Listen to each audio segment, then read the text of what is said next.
merubah nasib itu sesungguhnya adalah mengubah perasaan kita. Dan perasaan ada hubungannya dengan pikiran. Jadi mengubah nasib adalah mengubah pikiran dan perasaan kita. Walaupun kita sudah kerja keras, walaupun kita sudah kerja cerdas, kita sudah belajar banyak, tetapi kalau kita gagal mengubah pikiran dan perasaan kita, maka kita pun tidak akan pernah menarik semua yang kita dambakan. Itu yang selama ini barangkali kurang disadari oleh kita semua. Para sahabat, kita akan teruskan proses belajar saat ini dan kita akan mengungkap lebih banyak lagi rahasia semesta. Tentu saja rahasia ini hanya ditemukan oleh orang-orang yang kreatif, hanya ditemukan oleh orang-orang yang mau belajar. Dan bersyukurlah kalau kita saat ini masih memiliki semangat untuk belajar.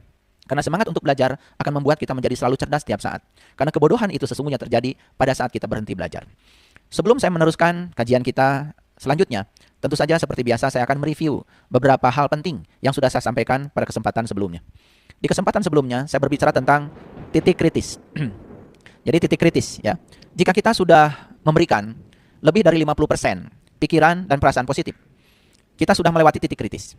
Jadi titik kritis ini adalah 50%. Sekali lagi, jika kita sudah memberikan lebih dari 50% pikiran dan perasaan positif, kita sudah melewati titik kritis. Jadi titik kritisnya itu adalah 50%. Jika kita sudah mengungkapkan 51% saja, lebih dari 50%, satu saja lebih dari 50%, pikiran dan perasaan positif, maka timbangan kehidupan kita sudah berat ke satu sisi.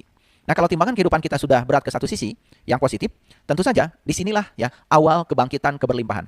Nanti akan saya gambarkan secara jelas ya dalam papan tulis supaya para sahabat gampang untuk menangkap apa yang akan saya sampaikan.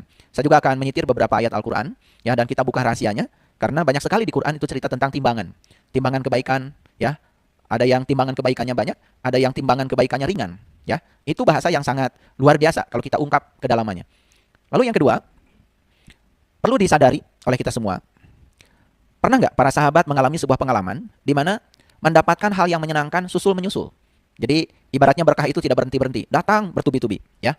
Atau sebaliknya, pernahkah kita juga mendapatkan hal yang tidak menyenangkan malah justru susul menyusul ya, datang bertubi-tubi. Ada istilah kan, sudah jatuh ditimpa tangga. Nah, istilah ini jangan menjadi acuan ya bagi kita, karena ini istilah yang menurut saya memiliki konotasi energi dengan frekuensi rendah itu ya. Tentu saja kita ingin yang datang kepada kita susul menyusul itu adalah berkah, hal yang kita cintai dan menyenangkan. Tentu saja kita tidak mau yang datang kepada kita itu susul menyusul hal yang tidak kita inginkan ya. Kita sepakat ya? Oke.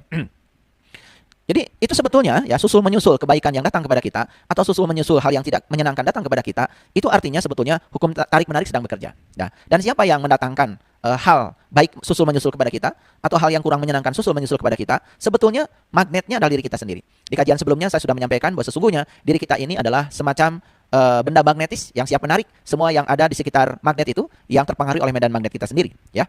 Jadi itu semacam cermin ya, semacam cermin. Jadi cermin itu kan sebetulnya kerjanya itu adalah